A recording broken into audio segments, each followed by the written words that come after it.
Welcome to the Nordic Mythology Podcast. I'm Daniel Farrand, owner of the company Horns of Odin. And I'm joined, as always, by Dr. Mathias and Nordic. Fuck me, I may as well start. I will need to go on with this one. I like this little part. Yeah. On. I could restart, but I don't even want it because it just sums up how this episode's probably gonna go. So Yes. Unfortunately, let's just carry on with it. But isn't it also like true to your sort of like your dialect anyway, to just ditch the H? So. I mean, it is, yeah, that's true. So okay, we did have a guest booked in for today, but unfortunately they didn't turn up. Maybe we misscheduled. I don't know. We don't know what's happened at the minute, but we're gonna record an episode we've been wanting to do for a while, which is look at some of the lesser gods from Snorri's Edda, which is gonna be fun. Some of because I guess they're overlooked a lot of the time. Well, I mean, so the lesser gods. It's funny because you get kind of the sense that they were more important, and we also know a little bit that they were more important than what Snorri gives them credit for.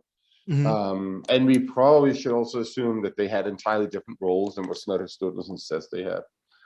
So that's something that we're going to get into. But yeah, I mean, he has that. Yeah, go ahead. I was thinking, how do we know who's a lesser god and who's a big god? Because I just for example, I think we probably should start with this now. Now I thought of it. Obviously, Tyr is a god that everybody knows of. Plays like a big role in the Binding of Fenris story. But am I right in thinking he's not mentioned very much at all? Yeah, he's hardly there outside of that story, which is pretty weird. He does show up in Hymir's poem as well, where he's for some weird reason the travel companion of Thor. And in that poem, so the weird thing is that Tyr is all of a sudden the guy who goes with him. Usually it's Loki, or this helper, maybe human, named Thjalfi, who could actually be the same as Loki, but that's a different story. Like Thjalfi is another what we could call a lesser god, too, sort of like a forgotten one or whatever.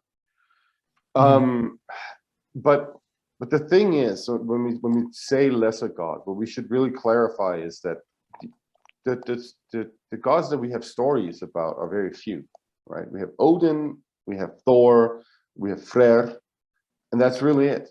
Like, there's not a lot of other gods that are featured in sort of like grand narratives of various kinds. Stories about going out and beating a giant or doing something else. Like Loki, of course, also shows up here and there, but it's mostly just Thor and Odin anyway, which, if you know anything about mythology, should tell you that there is something fishy going on. Like, it is kind of fishy that we only have stories about these two dudes, right? Yeah. There should be stories about Utlur. There should be more stories about Tyr. There should be stories about Loki that are more independent. There should be stories about Baldur, stories about Hermodr, and so on their own terms. So is it more that these gods, because obviously everybody will have heard of Baldur, Loki, Tyr, but is it more that they're just appearing as side characters within somebody else's story, I guess? More or less, like, so, or side characters within sort of like a greater narrative, right? Like, when you read this, you constantly have the idea that there is, like, Snorri knows more than he's telling us. Okay. This Icelandic fucker sitting there in the 1200s knows more than he's telling us. Now, why the hell is he not giving us the whole part? That's the thing. And so what we can see is, for instance, like the story about Baldur and his death, right? That is an old story. We have images from the 400s of the like scenes that seem to depict the death of Baldur. Mm-hmm. Then we have two versions of that story. We have one in Saxo's Gesta Danorum, the history of the Danes, where Baldur is a douchebag trying to steal Herder's lady, and then starts a war about it. And it's an entirely different story than the one that we know from Snorri's Edda, because in Snorri's Edda, it's like Baldur has like these ominous dreams, and Frigg tries to protect him from dying, and then we have the whole story that we know with the mistletoe and all that stuff. Yeah. And that snowballs into Ragnarok. Like literally, Baldur's death is like the reason Ragnarok comes, right? Mm-hmm. That's Snorri's choice to put that story in there. Because you saw just before that Saxo, this Danish dude who's writing just a couple of decades before Snorri, he had another choice that he made with that story, right? And he made an entirely different story out of it too, which tells us that either there are two different traditions in Scandinavia, one that is like perhaps like an southeast Scandinavian version, and one that's a Western Scandinavian version of the story of Baldur's death, or that Saxo just decided that he would tell us an entirely different story about how Baldur died, right? And then, of course, we know that there was the quote-unquote original, right? The one that some very pagan, Germanic, proto-Scandinavian, whatever you want to call them, put on a gold medallion, right? He wanted to depict the death of Baldur, and so he did this very. We should find that Bragi and put a link to it in a show notes, because it's really funky. It's the whole sort of like it's very obviously a scene where somebody is dying or being killed by either a branch or a like an antler from a stag or something like that. Like it could be interpreted in different ways, and both these ideas are present in Sturluson's Edda, right? It's like they've survived from that time period all the way into the material that's being written down in Iceland. So we know that this is more significant, and we know that these are stories that have been circulating, right? But we also know, if you apply just a little bit of logic to it, the whole thing, that the role of that story can't be that, oh, Baldur's death is going to then sort of like kickstart the demise of the power of these gods, and they're all gonna, like, their entire world is gonna crumble in Ragnarok, and then we're gonna have Christianity. That's not how they were thinking about things in the 400s. They hardly didn't care about Christianity at that point, right? So something else going on. So what if Snorri's just the George R.R. Martin of the thousands, and he's just kind of collected all these little stories and put them together into his own narrative, and just gone, here's my little fiction story that's picked little bits from here, there, and everywhere, but now we read it, or people today read it and go, okay, this is exactly how they thought. That is exactly what he was. He was the George R.R. Martin of the medieval period. He put stuff together in the way that it was most meaningful to him. And when you say that, anybody should know that as a Christian guy, the most meaningful way that he could handle pre-Christian material like this, stories about non-Christian gods and all that stuff, is in a way that has them fated to die, has them fated to go into oblivion and all that stuff, right? That he's perfectly honest about that too. Like, he says that in his story. So it shouldn't be it shouldn't be a surprise to anybody. And those people out there who are like, oh, he was a secret pagan or something like that. Well, read his fucking book. He definitely wasn't. He's telling you the opposite. So that's really important to keep in mind too. But so when we talk about lesser gods, right? A god like Baldur, his role in the mythology, and if we look at it in terms of like this amount of stories, how many of these stories does he pop up in? It's actually quite minimal. But the role that he has in the mythology, in the way that it is presented by this Christian guy in the 1200s, is pretty immense, right? Because he is sort of like the thing that tips the scales towards the doom of the gods, right? Mm-hmm. So that's a pretty significant role, really. Okay. So when we're talking about lesser gods, we're not necessarily talking about their importance at the time. It's more that they're just not mentioned that much because we don't actually know what their importance at the time could have been. I mean, so if we look at it in this way, if you have a depiction that can be like from pre-Christian times in Scandinavia, that can be correlated with a myth that was written down later on, then you can be pretty sure that that myth was important, right? Mm-hmm. Because we don't have a lot of depictions of myths. We don't have a lot of images from pre-Christian Scandinavia in the Viking Age or before, where we can just safely say, oh, this is a depiction of this particular story that was written down later on. That happens only in on rare occasions. So yeah, in that sense, we may assume, for instance, that the story about Baldur's death is actually really important. And adding to this, we have a lot of pictures too, images, whatever you want to call it, from this time period that we can't really associate that closely with what's going on in the mythology. And so that tells us that there's a whole repertoire of stories out there that we don't really have any access to, because they only show up as like this particular image right here, or, you know, in a reference in an image, right? So that's also a problem that we're dealing with. It's so sad how much we don't have, or we don't know, or maybe, or even just down to like how much he kept because he wanted to paint his own narrative and just didn't want to put it in there because it didn't suit his telling. And it's so, you know what? so disappointing. But on the other hand, we also have to give this guy credit, because on the other hand, he's actually recording material that we can see that some of the compilers of the Eddic poetry, they decided shouldn't go in there. Like, he is referring to a poem about Heimdallr that we don't have anywhere else. Like, and it's not quoted or anything, but he's just referring to it, giving us hints about what was in it, right? So that's a poem that he knew that existed out there. Yeah. And probably most people who were, you know, educated knew about, right? That he just decided not to put in there, but he's referring to it. And those people who then collected the Eddic poems, they were like, no, let's not put this one in there. And the gods only know what was in that poem, right? And that's the same with other poetry and, you know, other stories in general.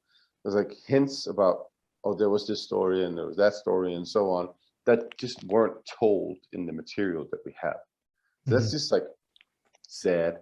It feels like such bittersweet, because obviously we have to be so grateful for what he did write down, and so much we know from what he wrote down, but then also be a little bit angry that it was obviously from a Christian perspective and he left so much out that we would like to know.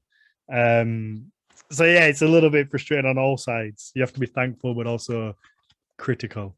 Yeah, I mean, the most important thing is to keep your wits about you when you're reading this stuff, and that's really the big problem. A lot of scholars haven't over the centuries. That's the biggest problem with all of this. This is why we got these weird ass stories about Vikings on mushrooms and all that stuff. That's because like the level of imagination for some of these scholars was way too high when they were working with this stuff, right? It's like, really, is it like do you really think that Vikings, they thought that the world or the cosmos or whatever they were thinking about here was like separated into like 9 realms? There was elves over here and there was like Lord of the Rings over there and all that stuff. No, of course not. Like they lived in a pretty normal world, you know, where they were like, that rock is possessed and You can get dwarves in your head. Like that's the kind of stuff that they were living with more than anything else. It sounds all right. Yeah, I think we have to. Most people at the time weren't reading with the foresight of writing with the foresight that two guys in the future are going to be sat on these magic screens the other side of the world talking to each other.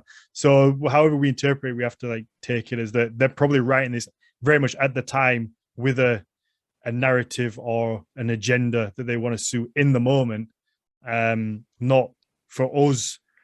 I imagine some stuff was maybe recorded with like preservation, purely very innocent preservation of history, but I imagine it's very few. I bet most of it has some inclination of kind of leading people one way or the other, and then you have to read between the lines. I'd say honestly, I think the collection of Eddic poetry that you find in Codex Regius is probably recorded out of more or less pure antiquarian interest. Like the person who wrote that down was probably interested in maybe using the poetry for entertainment and performance, but primarily I think actually wrote it down because it's like, well, these are nice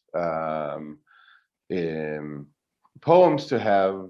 They're about ancient stuff, and that's fascinating. Like, because there doesn't seem to be a big agenda in this text, if you ask me. Okay. So ignore what I just said then. No. I'm kidding. No, honestly, what we're also seeing is that the person or persons, because there could have been one more, I think, involved in it. Like they were aware of Snorri Sturluson's text when they were recording the Eddic poems. Like we can see that the way that they're organizing the Eddic poems, like the way that they follow each other and that kind of stuff, kind of follows the trajectory of Snorri's Edda. And there are also little prose commentaries that have been added here and there that shows that the person who's writing that text is aware of Snorri Sturluson's text. So, you know, we could actually perhaps even thank Snorri Sturluson for what he wrote. Even though I don't know how to fucking feel about Snorri. I'm one way or the other. You're spinning me around fucking every week. I feel like I like him. I don't like him. He's. I think you know. He's a lovable bastard. It's very important to not just judge people from the past, you know, based on contemporary standards, because we don't know exactly what went through their heads and why they did the things that they did and so on. But, you know, we can just say that now it's like, it would have been great if you'd done something different, dude. But in that moment, you know, right? Okay, so I'm going to use my copy of Snorri's Edda, and I'm going to throw some names at you, and let's just fire through some and see what we know about them. First one, obviously, I know this is a name of Thor, but why Oku Thor? I was just scanning and I saw that pop up, and I've never heard it before. So it's like OKU-Thor. Is there a reason for it? Yeah, so Ökuthor means something like traveler Thor. Okay, so that's just when he's with his goats. If I remember correctly, actually, Snorri somewhere says that it is because he rides his wagon or something like that. But it is mentioned right after he mentions the two goats. He says, and his chariot. Yeah, he drives in, and the goats draw the chariot. From this, he is known as Okuthor. So that kind of feels like he gets a different name when he's in a different mode, which seems odd. Like when he's riding his chariot, then he's Okuthor, which seems odd. But is that something we see more often? No. So I mean, this is Snorri who who gives him all of these like epithets like Ausa Thor and Urko Thor and so on. That doesn't happen much in the poetry. Okay. We of course, what we do know is that several of the gods could be referred to by different names. Another name for Thor is Hloridi, for instance. So it's like he has an entirely different name too. Yeah, it seems odd that it's not a separate name. It's like his name, but with like this little bit attached on him when he's in this flying mode almost. Seems a bit different, I guess. But But so there's also another thing that's kind of interesting to consider here when we're talking about names that have something to do with Thor. There's a lot of Icelandic, in particular, names, but also you get them in the mainland Scandinavia. But the Icelanders, you can see, seem to have been very interested in using Thor names. So you get like, you know, Thorstein, Thorbjörn, Thor this, Thor that, and so on, right? There's a lot of those in the Icelandic sagas, for instance, and it's a little unclear to me what is going on. But what we see is that, you know, there's like a tendency to use the Thor name a lot in the Icelandic material, in particular. So. I don't know if this has some kind of like weird reference to that, or it's some kind of like naming conventions and so on that existed in medieval Iceland. That's a possibility. Okay. I mean, it's also kind of weird, you know, to just have like a Ausa Thor. It's like, why is he called God Thor? But like, what is the reference? Like, doesn't make any sense. It's almost like he transforming into a different version. It like is so one explanation for this could be the fact that Snorri is like working with these different levels of Aesir, right? He's got the Trojans, like those who descend from the Ausiamanna, which is essentially the people from Asia, that he says are the same as the Aesir, that are not really gods, but we think they're gods because our ancestors fucked it all up. You know, like he's trying to get around all of this. So maybe it's like a way of trying to humanize them, but then saying, well, whilst he's flying on with these two goats pulling his chariot, he's in like God mode. Probably, so, yeah. Maybe it's something like that. Like he's just trying to justify this ability of them to do supernatural things whilst also trying to make them human. It comes right here. It's blah blah blah blah. And he's called Urkothor because he rides on the wagon. That's what he says after his little quote from Grimnismal. Right? Yeah, maybe that's what it is. I don't know. All right, what about Njord? So what do we get with Njord? I feel like that's one that most people have heard of. But what do we actually know to be true? So here in chapter 23, he tells us a little bit about Njord and Skadi, right? He tells us that there's this Aus, by the way. He doesn't call him a Van, he calls him an Aus, whose name is Njord, and he lives in heaven, in that part that's called Noatu, which means shipyard. And then he goes on to say he rules the winds and can also calm the seas and fire.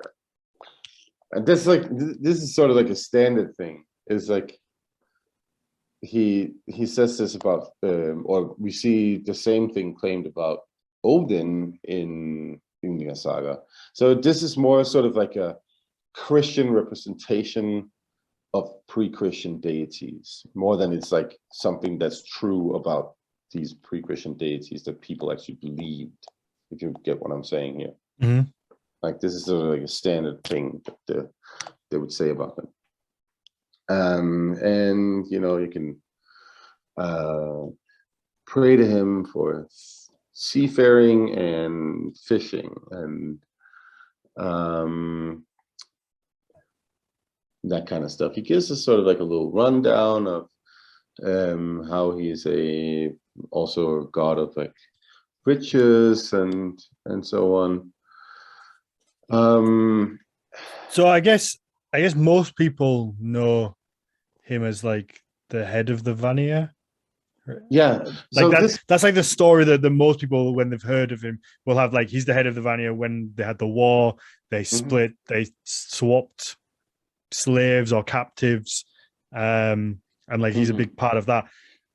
So how much that's what you get from Ynglinga Saga, which is a different story than this one, right?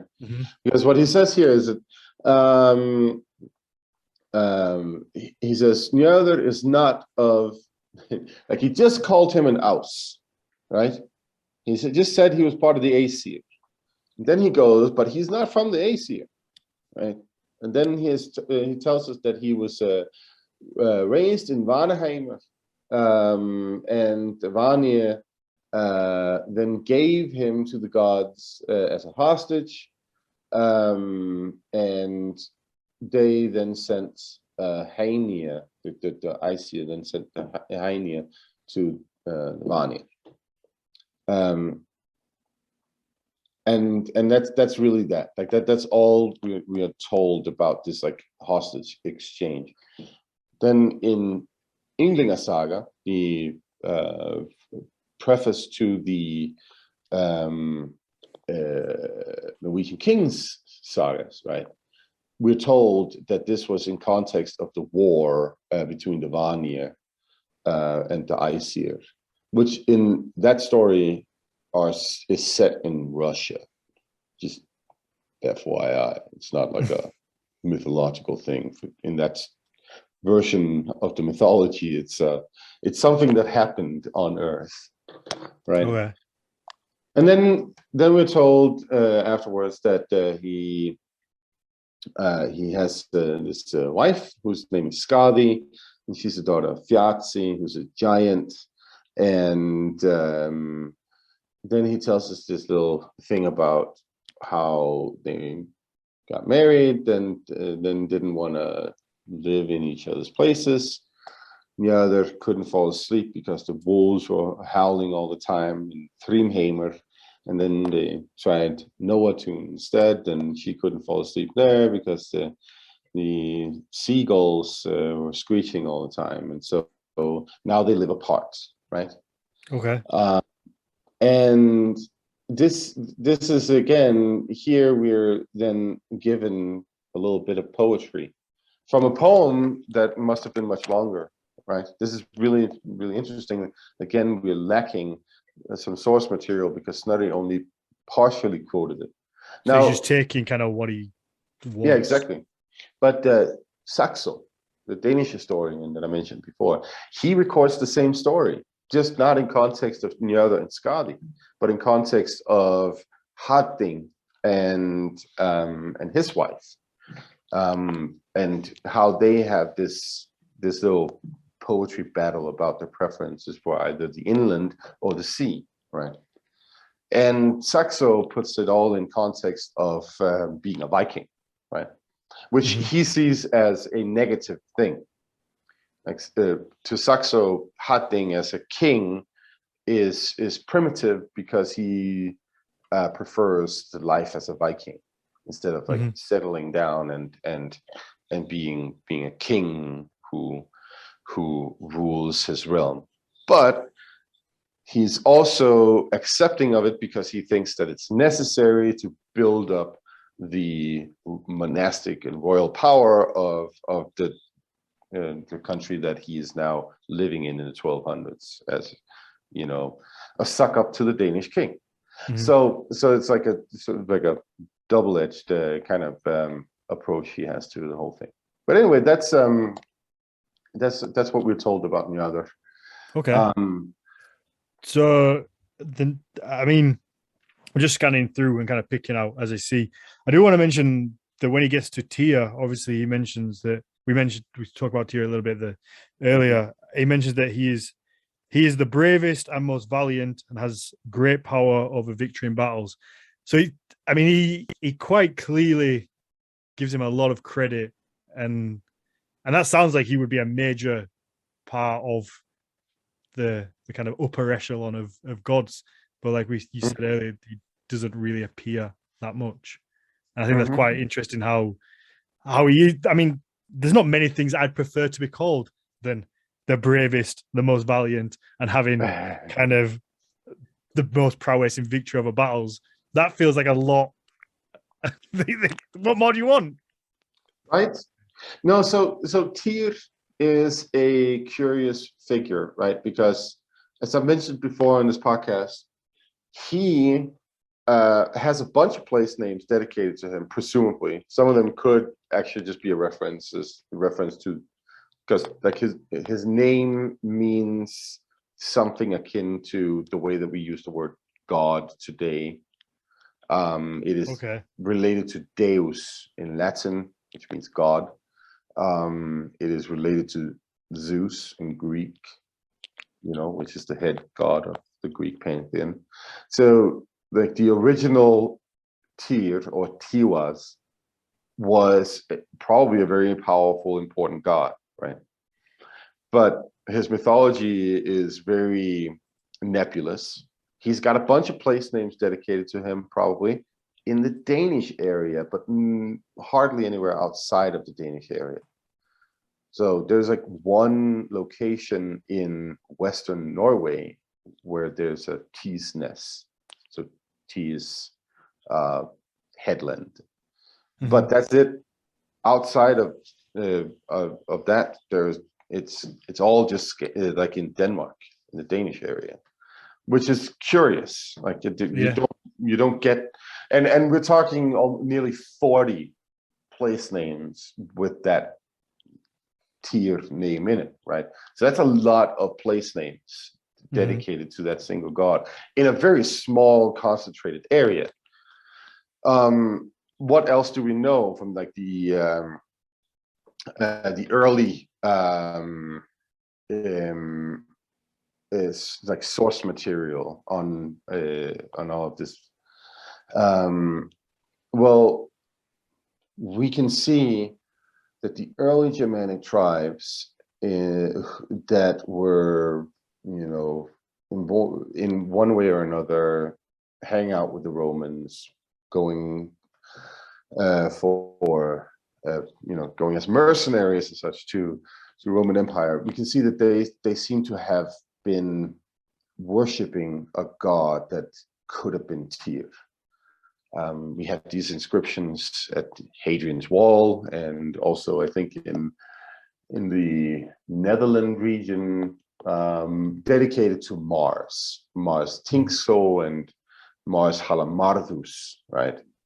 Now, Mars Tinkso seems to be sort of like a Latinized word, Latinized version of the word thing, which is the General Assembly. So there's like Mars of General Assembly and Mars Halamardus. Halamardus is a Germanic word, very Germanic word. And that seems to mean Mars, the murderer of men. So like two different roles. Oh, that's what my title wants to be. That's what I'd want. I mean, that's a good one. So what we have there is like two versions of a Mars god. And the reason that they're calling him Mars is because they're, Germanic mercenaries in the Roman army. So it is possible that there was like this Tiwaz god who was like a very powerful war god and maybe also like a ruler god of some kind. And that's definitely not what he is in Snorri Sturluson's Edda, though, or the Eddic poetry that we get later on, or at the same time. Like there, he sort of lost his glory, and is basically just a chew toy for the Fenris wolf. That's how he will always be remembered. That's his claim to fame. Okay, Bragi, however you want to. I'm sure I'm pronouncing it awfully. I just want to say something about when it comes to this with place names. I see Monica is asking about Tyrifjorden in Norway. And no, most of these place names that people popularly assume are associated with the gods are either some dude named Thord or some dude named Tyri, and they're not the same names as the gods' names. So, like for instance, in Denmark, we also have a old dialect word that looks almost exactly like Thor, but means shit. And so there's like a bunch of shit lakes, for instance, that kind of stuff that are interpreted as in popular etymology as Thor names. So that's one of the sort of like the problems of language development. There we go. Okay, yeah. So Bragi, over. Bragi. Yes, that's how I said it. Pretend that's how I said it. Yes. I mean, no, there's probably going to be a bunch of Scandinavians out there getting pissed off because I pronounce it in this way because it's like some bastardized Icelandic. Okay, so that guy, well, he has a footnote, right? So there's like this one dude named Bragi, that's Snorri, right? And he is very smart and good with words, right? He is best at doing skaldic poetry, is what he's saying. And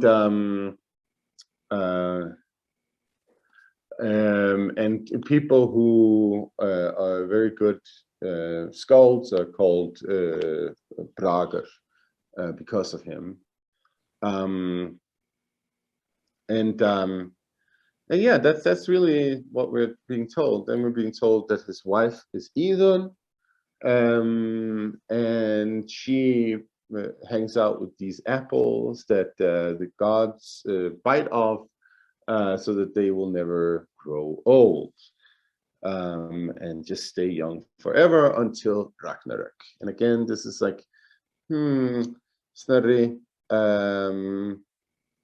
are you telling us that their immortality isn't actual immortal at all? And why are you telling us that? Well, it's probably because you're Christian, right? Yeah, trying to humanize. Yep. They're just humans, but with these magic apples. With the magic apples. That's why they're gods. It's not because they're actually gods. Oh, that's why our ancestors believed they were gods. Okay. Right? Yeah. Yes. So that's really all he tells us about Bragi, right?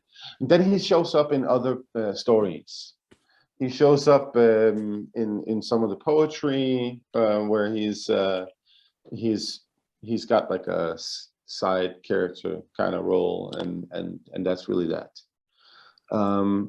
Some scholars have theorized that Bragi is actually an early skald, an early court poet in Viking Age Iceland who has been deified at some point. And that's possible. It's also possible that this is like a very isolated Icelandic thing. Like Bragi Bottason, I can't remember his story exactly, if he was Icelandic or he was originally Norwegian, but he was probably originally Norwegian regardless, but whether or not he actually lived in Iceland. Anyway, be that as it may, right? That's all we have. Bragi does not show up in place names.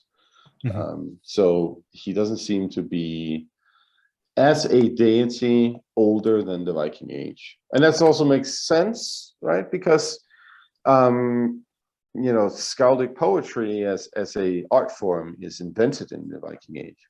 So, and this is not uncommon, right? That you see humans, historical figures who have a role in creating some kind of cultural product that's really important, they then later on get deified in sort of like the mythological pipeline.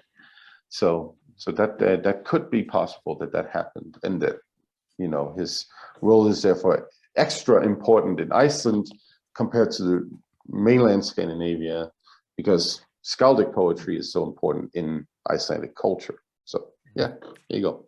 There we go. Okay, I'm gonna skip Heimdall because I think we'll probably do an episode, or we have done bits in the past. So Hod Höder. or Hoder. Hodor. Hoder. Yeah. Hold the door. Hold the door. There is there's a footnote on him. He's blind. And it's also that is literally what it says as well. He's a blind. Like, fucking get cancelled for that these days, Snorri. Yeah. And then we have sort of like a bit of a premonition that relating to Ragnarok, and that's that, right? Like, so there's just like this hint. And then we go on with Vidar, right? And there's Vidar is the name of another one, and he's like, he must have very thick shoes. He's very strong, almost as strong as Thor, or next to Thor. He's the second strongest next to Thor, and again, sort of like a brief reference to his role in Ragnarok. We don't have much in terms of like material cultural references to these deities. There might be a depiction of Vidar on the Gosforth cross in your neck of the woods, because he's, you know, opening the mouth of the wolf, the Ragnarok, and I believe that there is like a reference to that on that cross, and that's really that, right? So yeah. So where do, because obviously like most people listening will say like Hoder and Vidar, they will know their names from Ragnarok, but obviously in the Edda here they get very little mention. You're talking 2 lines at most. Hoder, people know as the person who shoots Baldur, or is tricked by Loki into shooting his brother and killing him, and then obviously Vidar is the one who avenges Odin by using his giant fucking boot to stand on the bottom of Fenrir's, you know, Fenrir's bottom jaw and tears his jaw apart. So they seem like major roles to me. But that's only because like the role of Ragnarok has been blown out of proportion, right? What do everybody know about Aztec mythology? And something like, oh, they predicted the apocalypse in 2012 or something like that, right? That's what people know about Aztec mythology and Mayan mythology. It was all about Untergang and doom, and the world is going to end, and illnesses and white warriors from the east in big canoes and stuff like that. Why do you think that is? It's because their fucking mythology was written down by people who were either Spanish or who were educated by the Spanish and Christianized by the Spanish, right? Like the reason that the entire Mesoamerican mythology is encapsulated in an apocalypse narrative is, of course, because it was recorded by Christians. And it's the same with this stuff, right? Like we have a bunch of Christians who are writing down mythology from like a religion that they don't want to have existed in the first place, right? So that's why the characters who are important in Ragnarok, of course, are much better known than, you know, other characters. But let's go down the line and we see Ullr, right? This guy who's like, Snorri writes, oh yeah, Ullr is the name of this one guy. He's son of Sif and the stepson of Thor, and he's like good at like shooting arrows and riding on skis, and he can do proper wrestling. And that's kind of it. Bye, right? Mhm. Again, like pretty much a one-liner god. He's got a ton of place names all over Norway and Sweden. Like Okay. there's so many place names dedicated to him in Norway and Sweden.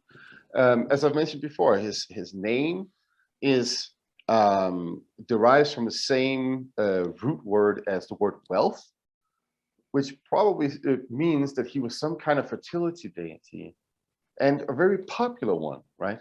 But Snorri has like a single line about him, and that's really all we get in the entire mythology. And he's probably only like, on skis with a bow and all that stuff, because Snorri is like, oh, that's what they do over in Norway anyway. Like he was probably like a very, very important fertility deity back in the Viking Age, but we know hardly anything about him because Snorri didn't care about him because he doesn't have a role in Ragnarok.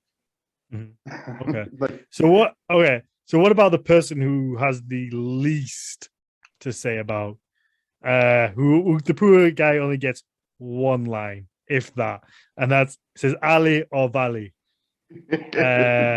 And he says, is the name of one, the son of Odin and Rind. He is bold in battles and a very good shot. I mean, he made it into the Edda, which you can't complain at, but also he gets what? 1, 2, 3, 4, 5, 6, 7, 8, 10 words about him. That's it. Yeah. He's like, he's a good shot. So one thing I want to point out that is happening here is etymology. Keep in mind that the principle of etymology back when Snorri was writing this was that you can always either add a new letter to the beginning of the word or take one out, right? And what does he do, Snorri here? He's talking about a guy named Vali, or a god named Vali. And he says he's the son of Odin and Rind. And this is a reference to that son that Odin engenders to avenge the death of Baldur, right? He's the one who's supposed to kill Herder, which is the whole brother killing thing that is going to result in Ragnarok in the first place, right? Herder is the brother of Baldur. He kills Baldur. Then Bali, who in other stories, like the Danish history of the Danes, is called Bui. He's the one who then kills his brother because he has to avenge, right? And then we have the cycle of revenge that destroys society completely, right? But going back to this etymology kind of thing, I think it's really, really interesting that nobody can explain Ali in kind of like the history of scholarship on Old Norse mythology. And I think poor guy, like he's made it in, but like, no, see, the thing is, he's the worst one. They can explain Vali, but they can't explain Ali. And I think what we're dealing with here is actually a reference to Islam, because Islam is in this time period in the late 1200s and early late 1100s and early 1200s, the big boogeyman, right? Because what happened to the Crusader kingdom? They just got their asses kicked, right? We see a lot of references, negative references to Islam in a lot of European literature at this time. Where are the gods from again? So it tells us they come from Turkey. Where is Turkey in this time period? Well, it is firmly in like the Middle East, where Islam is ruling things at this time period too, right? Like this is where Islam has expanded into these different corners of the Middle East. We have Turkish nomadic what do you call it, armies, essentially, that are constantly harassing the Crusaders as they're trying to go back down and get the Holy Land back and all that stuff. And it is in that area where these Turkish nomadic armies are most present that Snorri Sturluson locates the origin of the Nordic gods.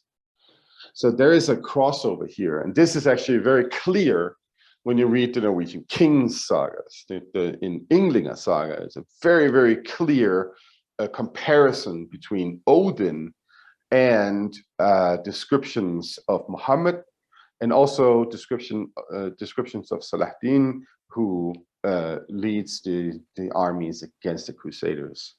So there's like some crossover here, and I think actually his little reference to Ali here is a reference to Islam.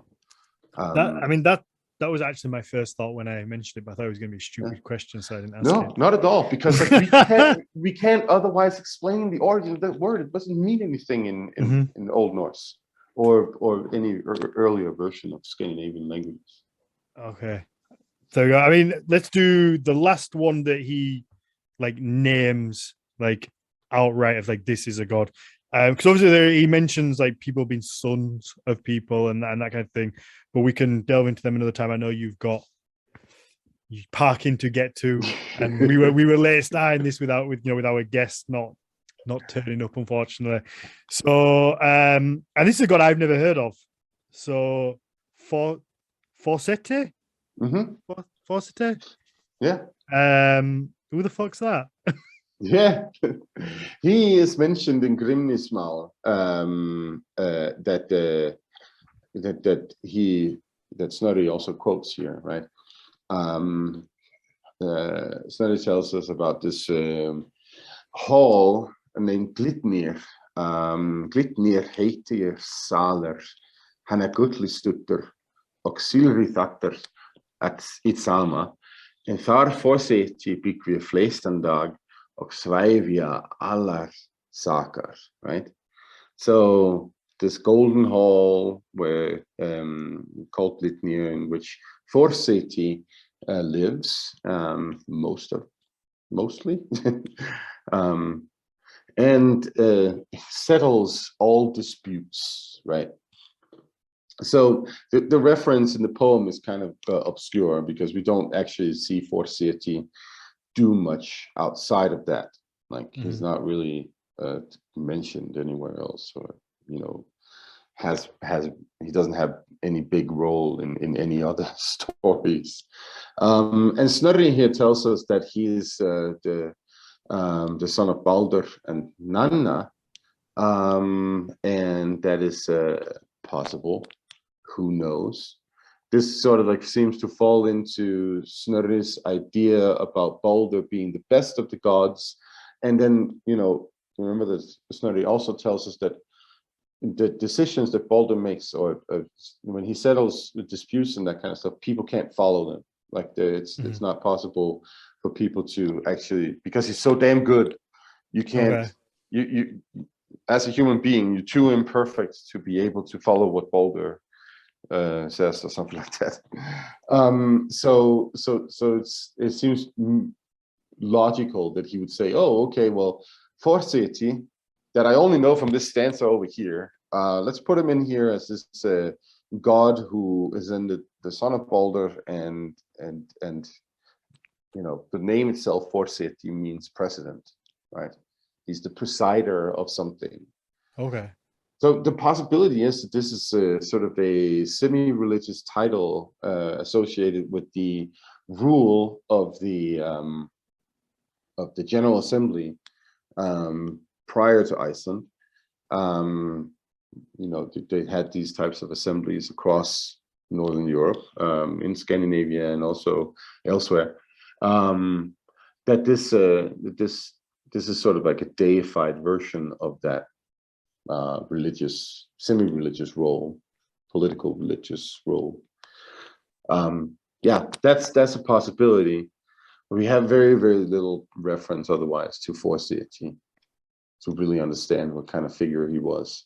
I mean, I feel like they must be important enough of him to separate these out and give them their own kind of So little paragraph where he's like, at least kind of says there's a god called this, there's a god called that, rather than kind of referencing them as somebody's son or as somebody's daughter. so They at there's least get like something. even if There's they only some, get 10 words, like they get 10 words. yeah, but okay. So there's something that you should always be suspicious about, and that's compound names, right?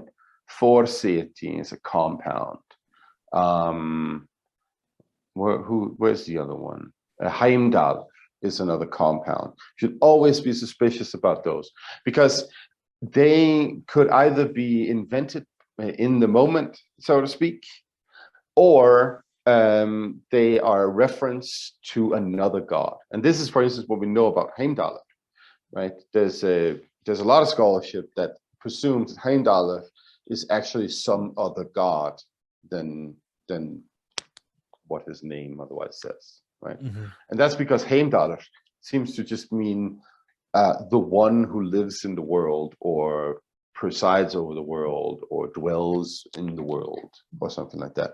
Right? That could be a lot of different gods, or it may be a specific one, who knows. And the same with Forseti, right? The one who presides, or the one who sits ahead, right? Could that be an Odin reference? It's not impossible, right?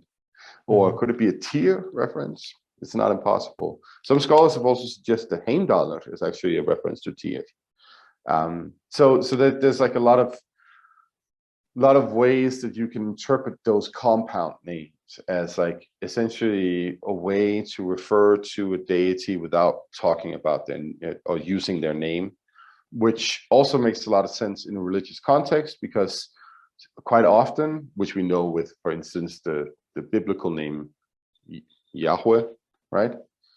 That there's like a lot of taboo associated with God names sometimes, and you just don't use the actual name. You use certain locutions to talk about them instead, right? So that's also a possibility that we could be dealing with that. Why did they make it so complicated? Why can't they just use one name? Yeah. Why can't they just use one fucking name? Make it easy for everyone. Yeah, well, no, it's not fun if it's easy, man. You know Well, that. no. I'd be out of a job if I couldn't say it's complicated all the time. Well, that's true. That's true. All right, should we wrap this up? Yeah, okay, so we kind of flew by the seat of our pants for this one. I was a British reference. I don't know if how many people use that one, but I have never heard it before, but it's like giving me mental images. That's a saying over here. Just means like we winged it, we had to kind of go off the cuff. Yeah, we were kind of waiting for the guest, didn't turn up. But it's been fun. I feel like we've put a lot of information out there. A lot for people to learn, re-listen to, kind of. So also why not shout out the best version of Snorri's Edda so people can pick that up and then at least get the accurate reading. Yes, always get Edda Snorri Sturluson by Anthony Fox. It's the best damn version that's out there. He's sort of like just it's the one version to rule them all. There we go. It really can't get much better than that. But that doesn't mean that it's easy to read. It just means that it is the text that comes closest to the way that it was actually written in the Old Norse. So, but yeah. you should read it, because you should read it. It clears up. I mean, I remember when I first read it, when you told me to, I had so many questions that I sent you. I was like, well, this doesn't make sense. That doesn't make sense. But you could tell that like I was reading it for the first time, and there's so much that I thought I knew, or that even like from doing the podcast, speaking to you, being like, oh yeah, it was Snorri's talking shit about this and that, and the stuff that I picked up from you. But then when I read it myself, I was like, this is very Christian. this is definitely got an agenda. Like, it's got an agenda. Like, when people are like, no, it doesn't, I'm like, yeah, it does. It really does. I'm sorry, but it does. It's so wild. Like, I like, it is only if you have not read the original text that you could ever claim that Snorri was like secretly a heathen or something like that. He's He's balls deep in Christianity. Very much so. Right, Matthias, where can people find you? You can find me on Instagram. I still have my Instagram profile. I shit post there once in a while. So yeah, You can go do. see that. Yeah, next week we have Alexander Drummond joining us, which is a huge episode for us. So make sure you check that out. He doesn't do quote unquote interviews or talks outside of press very often, if at all. So we're very lucky to have him join us. Yeah. I'm so much looking forward to that. That's gonna be so awesome to talk to him. Mm-hmm. Yeah, he's a really nice guy. We'll have a fun chat. I know we're going to talk about The Last Kingdom, but we're also going to look at what I think is really exciting is the cultural effects on England from the Viking invasion, which is an exciting topic. I know he has a few questions for you. I've been talking to him. He's got a few things he wants to know. That's cool. And we're also going to talk about the Viking Ship Museum. We can briefly mention it now if you want, but we're going to talk about it on there as well, because hopefully that might have a bit more of an impact. They've run into some budgetary issues with the Norwegian government, as far as I can understand. Originally they had set a budget, and then they had gone to the government and said, "Look, guys, this budget isn't going to work out." And then now the government is like, "Well, it's going to have to." So they have some issues there, and there are petitions circulating on the internet right now that you can go sign. I don't know how if petitions even work these days. I have no idea, but I think you can donate on there. For whatever reason that they've run into financial costs, that I don't really give a shit about that. The thing is, keep in mind that we're talking about 1,200-year-old ships, right? That are made of wood, and they need controlled environments. They need, they need to be able to like plan out the humidity and all of these things for a room for such things. So of course that's not always going to be easy to just plan out ahead. Like you're going to run into issues with like building appropriate spaces for these things and it's one thing putting them in like a little room just big enough for them to fit in the right conditions so they survive forever.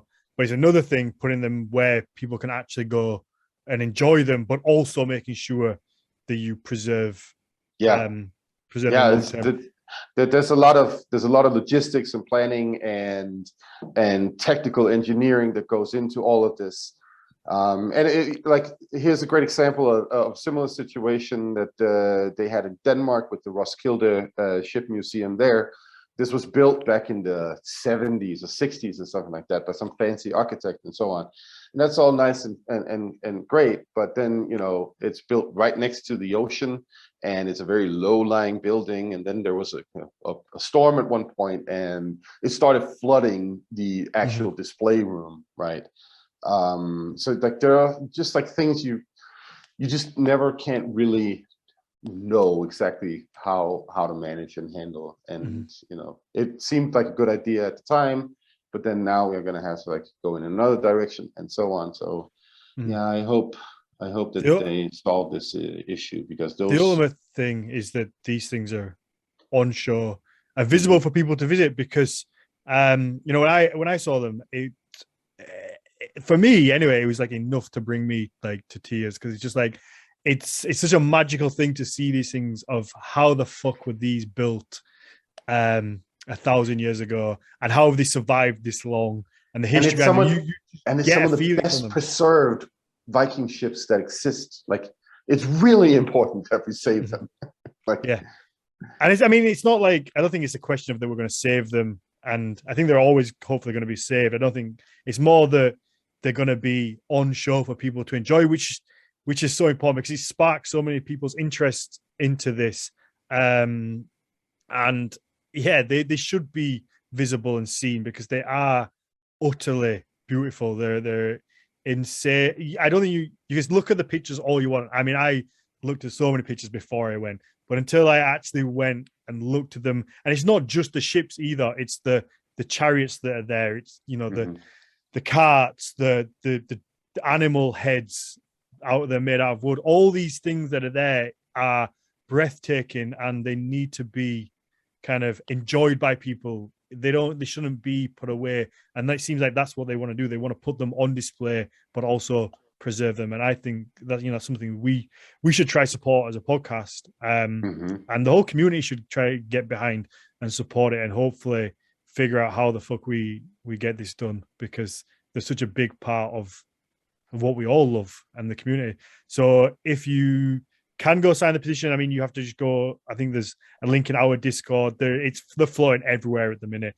There's a link in our Discord. There's a link on the museum's Instagram, which they made incredibly difficult for people who aren't Norwegian to remember. I think it's Viking Tid Museum, I think. I can't remember. I think it's that. Yeah, so Viking Tid Museet. So Viking TID MUSEET. I wish they'd made it easier, because when I was trying to search for it earlier, it was super difficult.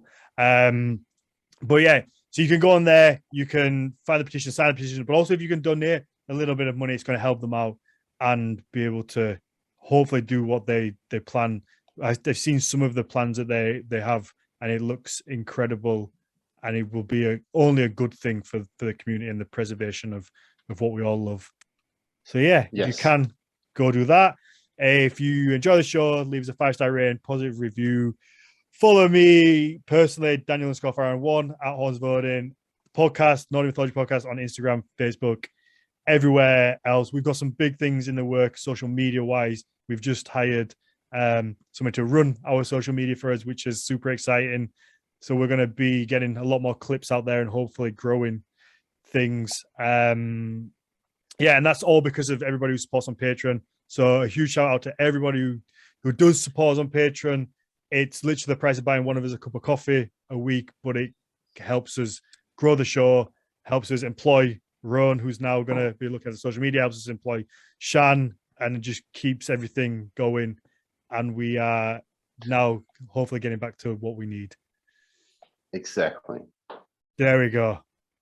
You get Avi and go get your car. Yes, I will. Ciao. Take care.